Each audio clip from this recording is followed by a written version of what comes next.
listening test. This test has 3 parts. In each part, you'll hear a number of different extracts. At the start of each extract, you'll hear this sound. You'll have time to read the questions before you hear each extract, and you'll hear each extract once only. Complete your answers as you listen. At the end of the test, you'll have 2 minutes to check your answers. Part A. In this part of the test, you'll hear 2 different extracts. In each extract, a health professional is talking to a patient. For questions 1 to 24, complete the notes with information you hear. Now look at the notes for Extract 1.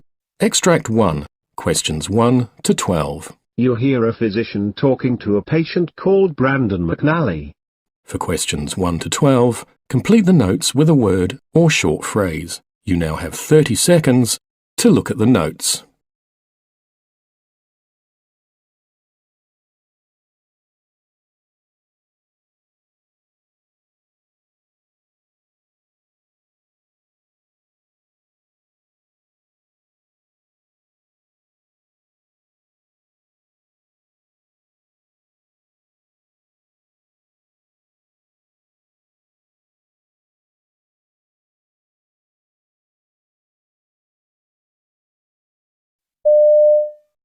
Good morning, Doctor. Good morning. Have seated. May I know your problem? Well, I'm a patient with hypertension, chronic intermittent bipedal edema, and recurrent leg venous ulcers. I had a vascular surgery for non-healing right ankle stasis ulcer. I have a serious concern today that I had a low-grade fever of 100.2 early this morning. Otherwise everything was well. The thing is, I was not even aware of the fever. I do have some ankle pain, worse on the right than the left. Okay, what's your age? 52, Doctor. Do you drink or smoke? No, Doctor. Are you getting nausea, vomiting or diarrhea? No, Doctor. May I know your previous illness history? Well, hypertension, exploratory laparotomy in 2016 for abdominal obstruction, cholecystectomy in 2017, chronic intermittent bipedal edema, venous insufficiency, chronic recurrent stasis ulcers.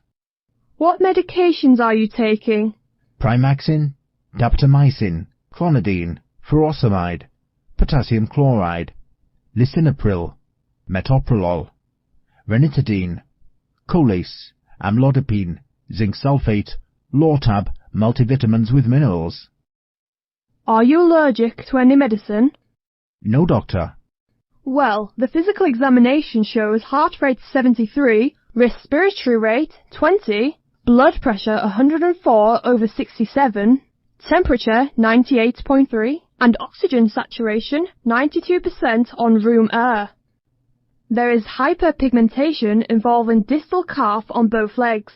There is an open wound on the right medial malleolar area measuring 9 by 5 centimeters with minimal serous drainage. Periwound is hyperpigmentated with a hint of erythema extending proximally to the medial aspect, distal third of the right lower leg. There is warmth but minimal tenderness on palpation of this area. There is also a wound on the right lateral malleolar area measuring 4 by 3 centimeters. Another open wound on the left medial malleolar area measuring 7 by 4 centimeters. Wound edges are poorly defined. Laboratory results show white blood cell count is 5.8 with 64% neutrophils. H&H 11.3/33.8 and platelet count 176,000. BUN and creatine 9.2/0.52. Albumin 3.6, AST 25, ALT 9, ALK-Phos 87, and total bilirubin 0.6. Chest X-ray shows chronic bibasilar subsegmental atelectasis, likely related to elevated hemidiaphragm, secondary to chronic ileus. No absolute findings. You have multiple previous wound cultures positive for Pseudomonas, Enterococcus, and Stenotrophomonas. Fevers, right leg, ankle, cellulitis. chronic, recurrent, bilateral ankle venous ulcers, hypertension.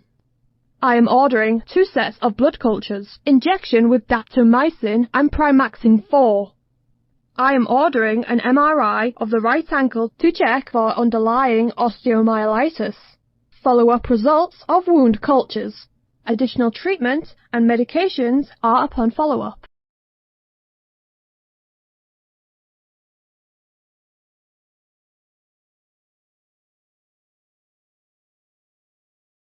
Extract 2, questions 13 to 24. You hear a GP talking to a patient called Mrs. Wright.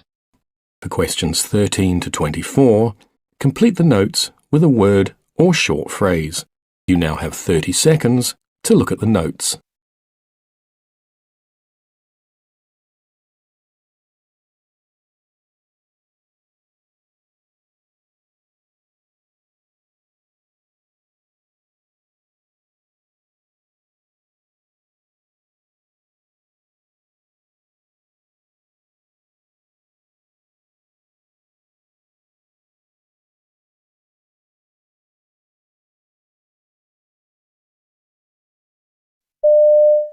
Mrs. Wright, I'm Dr. Kildare. Now, unfortunately, your usual GP is away today, so I'm going to help you if that's okay. That's fine. Thank you for seeing me. Okay, so I've got some notes, but it'd be helpful if you could tell me, in your own words, about the problems you've been having. Well, Dr. Grimmett asked me to come back and check in about my foot. I've had gout, you see. Okay, so just remind me, what happened with your gout? Well, the first time was late last year, about 2 or 3 months ago. Dr. Grimmett had to treat me at home. It was pretty bad. I could hardly walk. Oh. We used steroids in the end to get a hold of it. I had the prednisone tablets, 30 milligrams for 5 days. Right. All the blood tests showed that I had the tendency to gout from crystals, so Dr. Grimmett gave me the allopurinol, trying to calm that down longer term. The doctor said to contact the clinic if it got worse, or come back around now just to check in. Right. So we haven't seen you. Is that a good sign? Well, I had, it was a good job I had the repeat prescription for steroids, because just after Christmas I had a bit of a flare-up again. I suppose I was eating a bit too much rich food and probably had more to drink than normal, but I have been watching it a bit. The doctor recommended I drink more water. He said 8 glasses, a couple of litres, and I've been trying, but it's a lot, you know, and I'm busy, so I don't think I drink more than 6 glasses through the day, but it's definitely more than before. Right. Well, that's really good to hear. Water can definitely help, so it's great that you're keeping that up. Sorry, do you mind just describing where the swelling was when you had it? Yes, sure. Well, both times it started down the side, kind of at the base of the second toe on my left foot, there. And then the whole foot swelled up across my smaller toes to the outside of my foot. Ah, I see. And both times I started getting a lot of pain, and it was all kind of spreading down from that area, and it went across the toes and started swelling up quite badly, really hot and inflamed. But it never goes to the big toe. So the second time, it never swelled up quite as bad as it did before, but I think I caught it in time when I went and got the steroid tablets from the chemist. Ah, good. So how long did it take to settle down once you started the tablets? It was a lot better than last time. I went straight back down within a week, so it was a lot better. Right, and when it settled down completely, is it back to normal? No, it's never been back to normal. I still have pain on that second toe where it always was right from the start, and I've still got it now. Right, and how are you getting on with the allopurinol? Yes, it seems to be better. I don't have any problems with it. I'm taking them okay, but like I say, that second toe is still giving me a little bit of a problem. I see. At the time, the doctor actually wondered if it might be a stress fracture, but I had a foot x-ray and that was clear. But I just think it's a bit unusual that it's still sore, and at the same time, everything points to gout, and the blood test confirmed that was the most likely thing. But that toe, it isn't the usual joint, as you know, for gout. It's usually the big joint, isn't it? Yes, that's right. The big toe is typical. But when I had the flare-up, the steroids really helped quite quickly. I stopped taking painkillers after 2 days at most.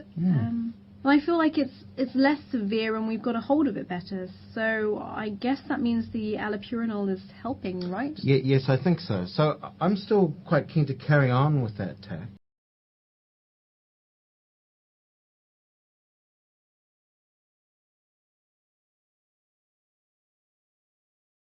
Part B. In this part of the test, you'll hear 6 different extracts.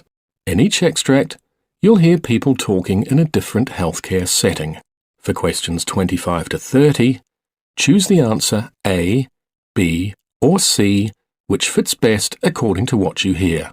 You'll have time to read each question before you listen. Complete your answers as you listen. Now look at question 25. You hear a discussion between a doctor and a nurse on different stages of gout. Now read the question.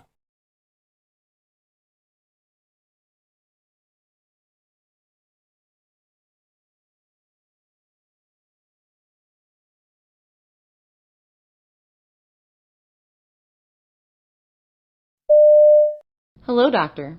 What are the different stages of gout? Well, there are various stages through which gout progresses.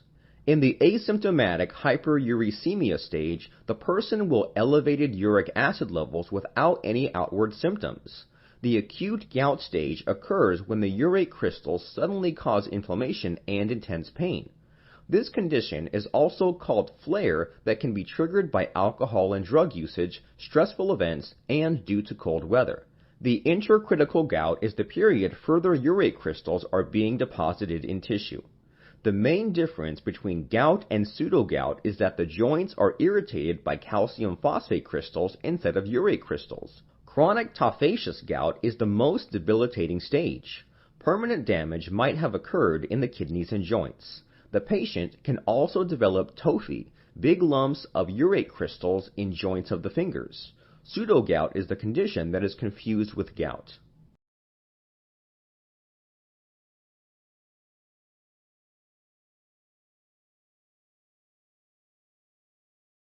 Question 26.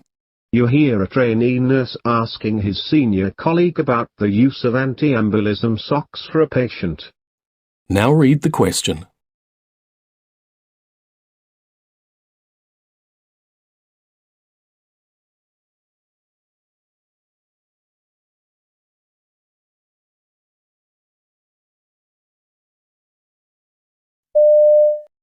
I noticed that Mrs. Jones isn't wearing the usual anti-embolism socks, but I didn't want to ask her why not because she was asleep. Is it because her legs are swollen? Well, sometimes we don't recommend the socks if there's severe swelling with edema, but that's not the case here. Mrs. Jones was actually given them initially on admission last night, but she told us this morning that her lower legs were feeling numb. She described it as having no feeling.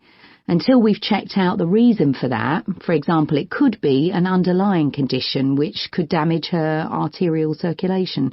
We're reducing the risk of thrombosis by pharmacological means. Oh, I see.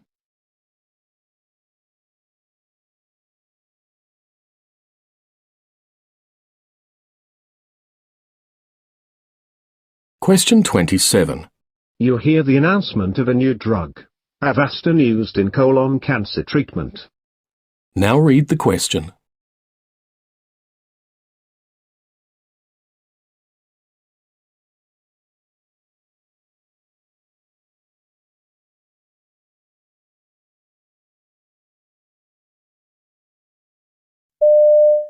A milestone in cancer treatment. Cut, burn, and poison is the expression that describes the traditional 3 steps involved in the cancer treatment. Specifically, the expression means to cut out the growth of the cancer tumor, burn the carcinogenic cells with radiation, and poison those that remain with chemotherapy drugs. Interestingly, a young doctor from the U.S. proposed another method to treat cancer about 30 years ago. He thought that abandoning the blood supply to cancer tumors could block their growth, but many scientists dismissed this concept for a long period. However, last month, the Food and Drug Administration of the U.S. approved the drug called Avastin that works the way he proposed. Although the drug does not cure the cancer, It increases the lifespan of the patient with colon cancer. Avastin is a genetically engineered protein that connects with the protein in the human body that promotes the growth of the blood vessels. The protein, also known as vascular endothelial growth factor, intervenes with the supply of blood to cancer and starves the cancer cells. Avastin targets the weak places of cancer cells, though it does not damage normal tissue. Whereas chemotherapy kills cancer cells, and also the other normal cells resulting in infections along with stomach and intestinal problems. There are also other drugs being tested to investigate whether they can stop the formation of blood vessels. In the past 2 years, Avastin is one of 3 new drugs approved for colon cancer.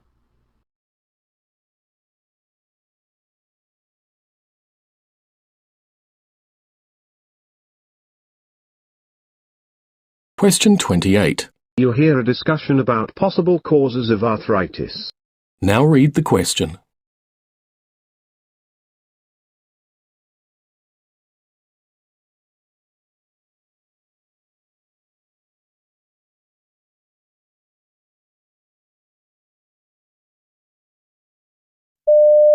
Hello, Doctor. Can you tell me what are the possible causes of arthritis? Osteoarthritis is associated with cartilage damage. Genetic conditions are thought to play a role in osteoarthritis. Age alone is no longer seen as the cause of osteoarthritis. Rheumatoid arthritis is an autoimmune disease that develops as the immune system malfunctions and attacks the body's own tissues. Gout develops when excessive uric acid accumulates in the body and crystals are deposited in the joints. Reactive arthritis causes joints to become inflamed as a result of an infection that triggers the immune system. Usually, this condition resolves.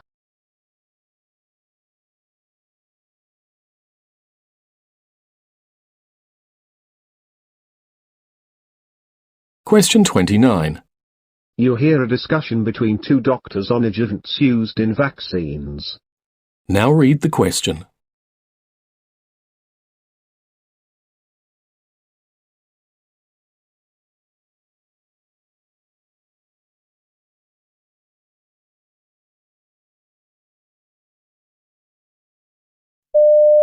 Doctor, what is an adjuvant and why are adjuvants added to vaccines?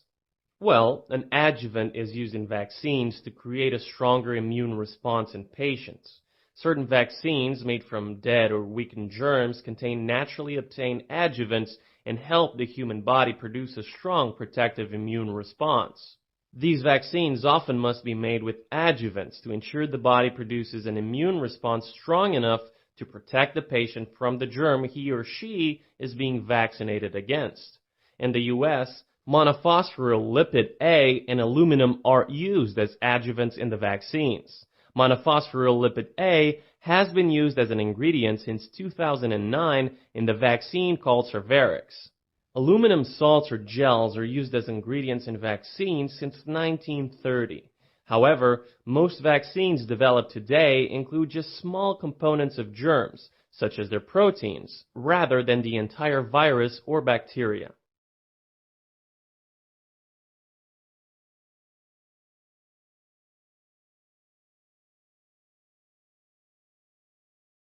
Question 30. You'll hear a trainee doctor discussing a patient diagnosis with a tutor. Now read the question.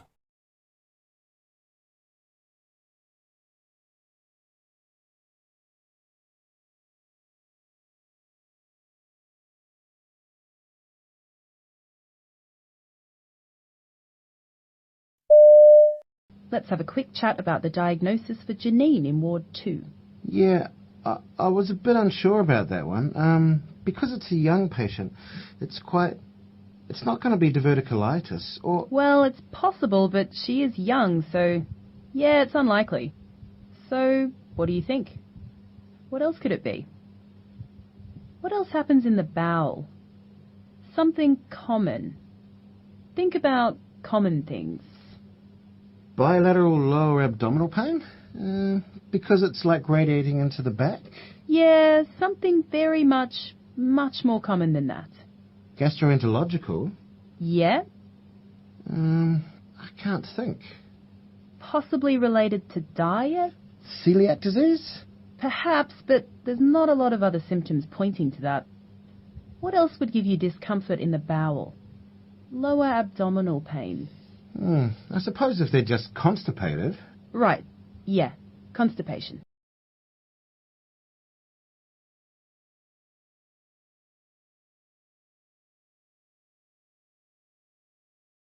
Part C. In this part of the test, you'll hear two different extracts. In each extract, you'll hear health professionals talking about aspects of their work. For questions 31 to 42, choose the answer A, B, or C, which fits best according to what you hear. Complete your answers as you listen. Now look at Extract 1. Extract 1, questions 31 to 36. You hear the discussion of a physician with junior doctors on pericarditis. You now have 90 seconds to read questions 31 to 36.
Hello everyone. Now I'm going to explain to you something about pericarditis. The infection or inflammation that occurs in the pericardium is called pericarditis. Inflammation of the pericardial layers arises when the membrane gets thickened and the layers rub against each other. During such a condition, the increase in the fluid volume in the pericardial sac results in compression of the heart, which subsequently affects the functioning ability of the heart.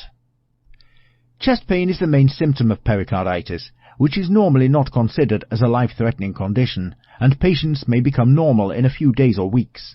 However, in certain cases, the symptoms may last for several months. It is a relatively common heart condition, and around 5% of patients with severe chest pain are diagnosed as pericarditis. Moreover, it is very common in men than in women. It affects people of all ages, but mostly occurs in young adults. Based on the symptoms and causes, pericarditis is categorized into many types. Pericarditis based on symptoms. Acute pericarditis occurs when chest pain develops suddenly, radiating to the neck, shoulders and back. The pain increases during when breathing in or inspiration and while lying down. However, it decreases while sitting. The symptoms may last for less than 3 months and may get resolved in a few days with appropriate treatment. Pericarditis may be idiopathic or due to viral or bacterial infection, cardiac arrest, metabolic disorders, or a blunt injury. The condition is also caused by radiation toxins, trauma, or as a side effect of certain drugs. Chronic pericarditis at times persists for a long period, and the symptoms last longer than 3 to 6 months. In such cases, the patient may not have the chest pain, but may experience tiredness, shortness of breath and coughing. Chronic pericarditis is believed to be the result of certain autoimmune disorders such as lupus, scleroderma, and rheumatoid arthritis, where the antibodies produced by the body attack its own cells and tissues. Pericarditis based on causes. Constrictive pericarditis occurs when the pericarditis is associated with a thickening or scarring of the pericardial layers. This starts constricting the heart within the thoracic cavity, which in turn controls its functioning. Pericardial effusion. In a normal individual, the pericardial cavity is filled with about 20 to 50 milliliters of fluid. At times, in patients with specific medical conditions such as severe hypothyroidism or kidney failure, or in patients who have undergone invasive cardiac procedures, there may be a gradual accumulation of fluid within the pericardial cavity, which may often be asymptomatic until the surrounding structures start getting compressed. In such cases, symptoms related to such compressions such as dyspnea, nausea, fullness of the abdomen may manifest. Cardiac tamponade is caused when persistent pericardial effusion causes the pericardial fluid volume to increase up to 80 milliliters or even 200 milliliters, which can lead to malfunction of the pericardium. Therefore, this condition has to be treated as an emergency. Viral pericarditis. Viruses that can cause viral pericarditis include Coxsackie viruses, influenza virus, agents of viral enteritis, human immunodeficiency virus, and echovirus.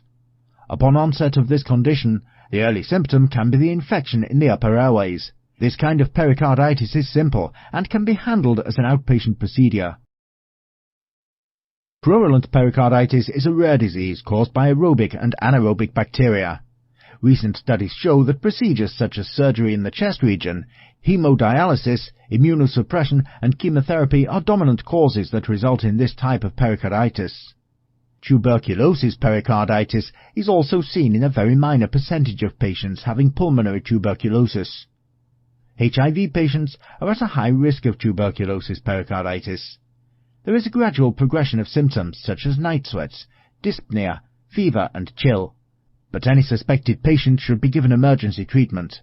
Radiation pericarditis is caused due to recent mediastinal radiation at any time from weeks to months after the exposure. Malignancy pericarditis is mainly caused by metastatic disease. It is common in metastatized bronchogenic or breast carcinoma, Hodgkin's disease, and lymphoma. However, it is rare in primary mesothelioma and angiosarcoma. Traumatic pericarditis. Blunt or sharp trauma causes traumatic pericarditis. Invasive cardiac procedures may also cause this type of pericarditis, which includes cardiac diagnostic catheterization and electrophysiological ablation procedure.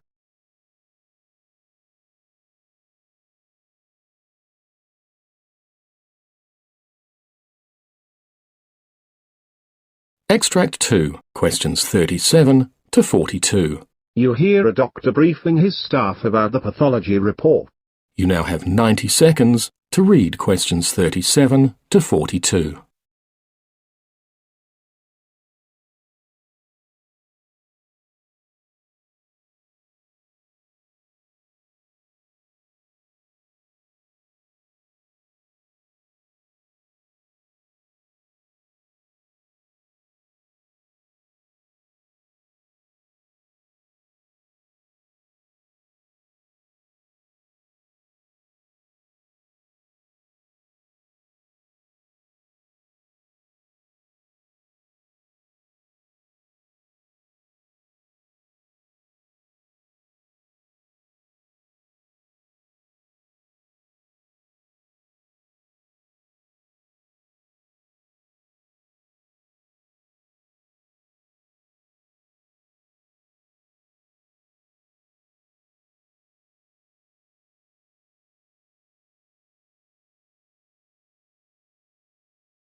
Hello, Doctor.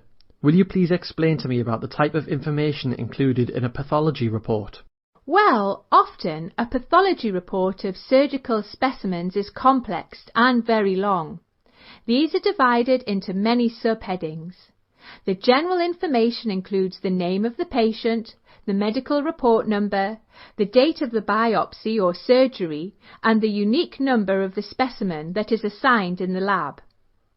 The next set of information often contains patient information provided by the doctor who resected the tissue sample.